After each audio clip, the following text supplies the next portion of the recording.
Hello everybody. Today I'm doing a custom prop showcase.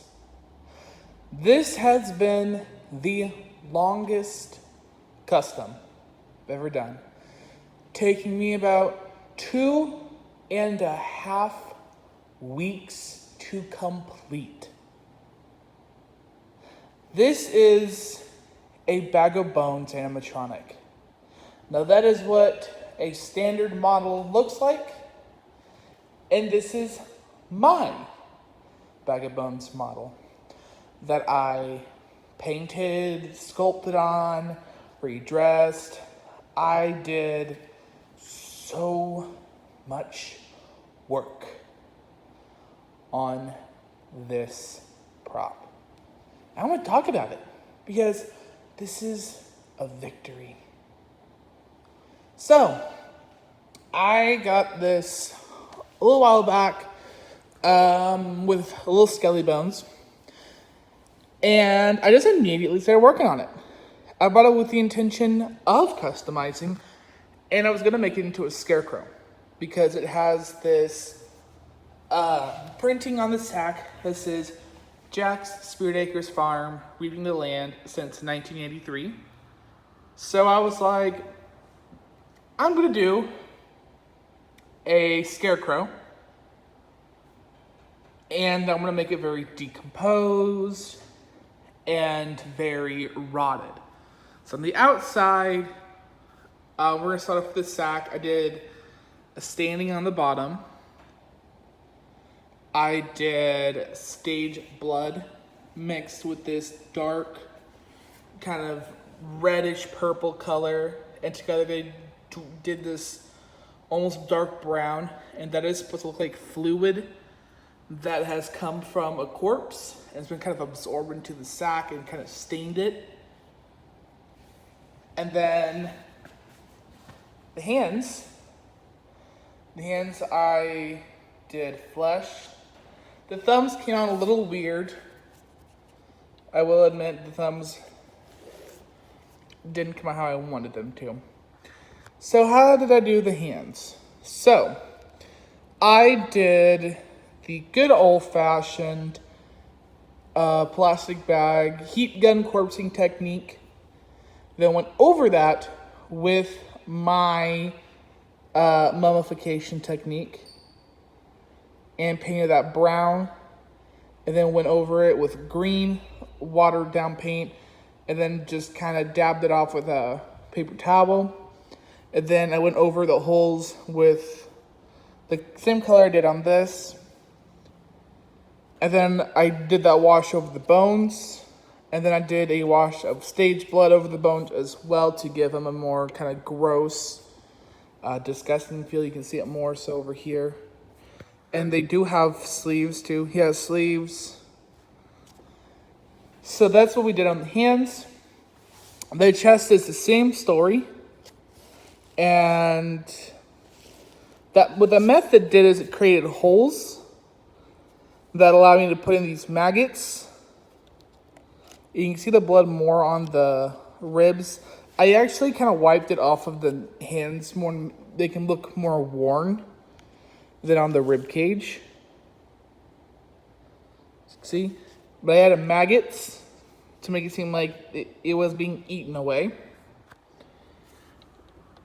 The flannel shirt I got off Amazon, size small. I went over with a serrated knife and shredded it. This is a method I learned from a haunter by the name of Patty LeBeau. So shout out to her. Thank you so much.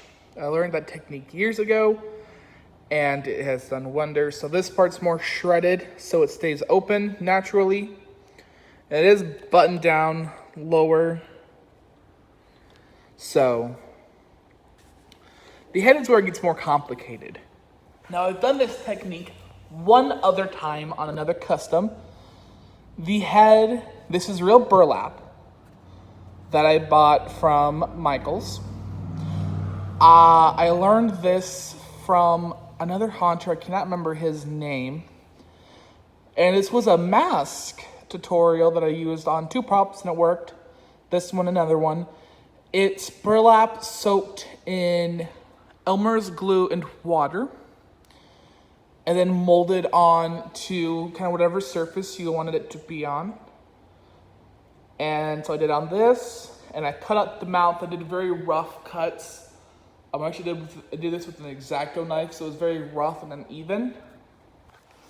And I painted the mouth with stage blood. Went over that with that purpley, reddish color. I did really, really dark brown in the eye sockets. Did the same kind of red here.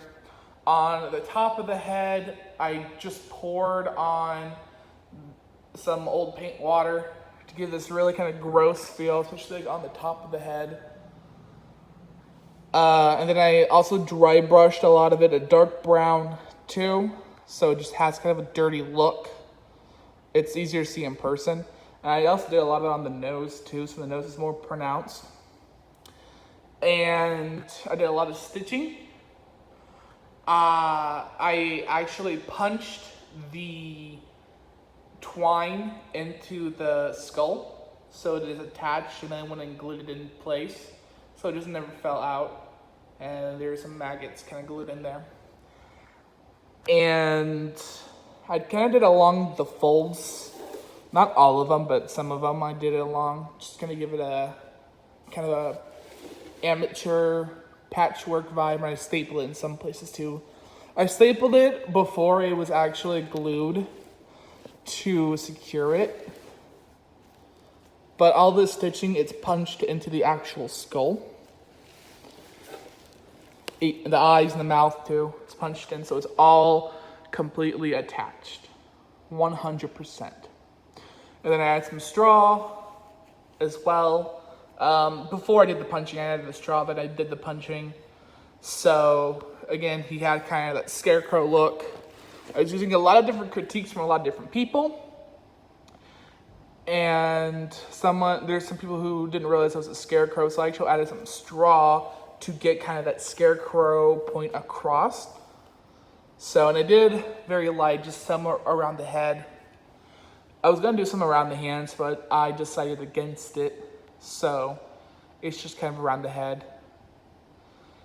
The entire head is covered in the burlap.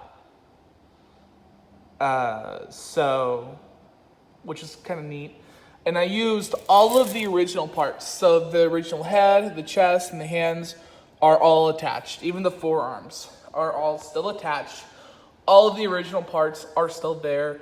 I just built onto it. So like the rib cage is underneath here. I added the skin onto it.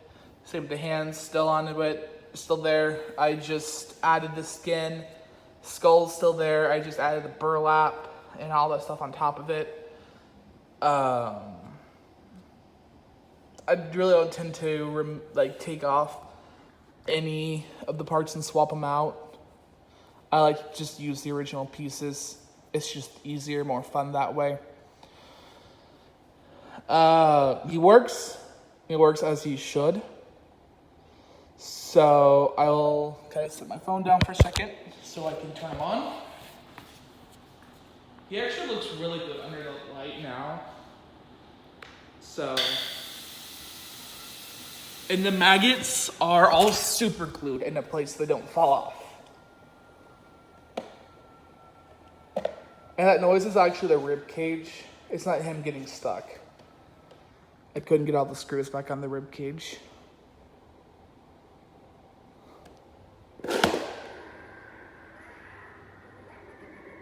I got him turned down quite a bit. Yeah, I really like how he looks and how much the light now picks up on the really deep parts of him.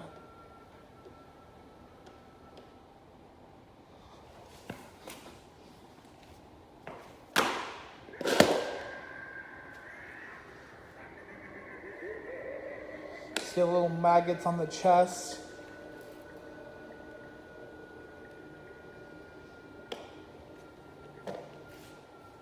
I like when he's down. You can see that kind of how the top of the burlap head's really filthy, really gross. I really wanted to look like he's just been festering and just rotting inside of that burlap sack for a while. That was the vibe I was going for.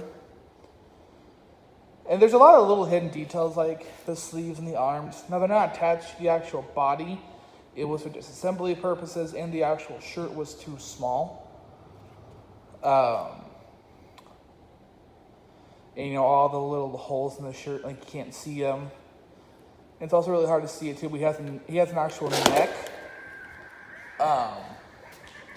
built on. Looks like it's very rotted off and decomposed.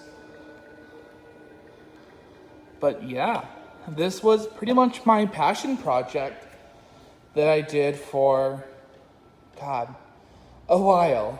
And boy, I am very, very pleased with the end results. I think it came out really well. All of the staining, even on the burlap sack, I think everything was perfect. And yeah, that's my customized bag of bones. I want to thank everyone who has helped me make this along the way. I've had a whole cast of friends and strangers even help me with this. I've been sending the pictures of this in Spirit Cord, getting a lot of feedback. I've been sending this to a lot of friends and getting feedback. So I appreciate all of the feedback I've been getting for this. It helps me shape this item in the future, or shape this item in the future. It helps me shape this item and any item in the future. It just makes it easier, you know, having a lot of people give me suggestions and kind of steering me in kind of the right direction. So I appreciate it. And yeah, I hope you guys enjoyed this video. Leave a comment down below what you think about this.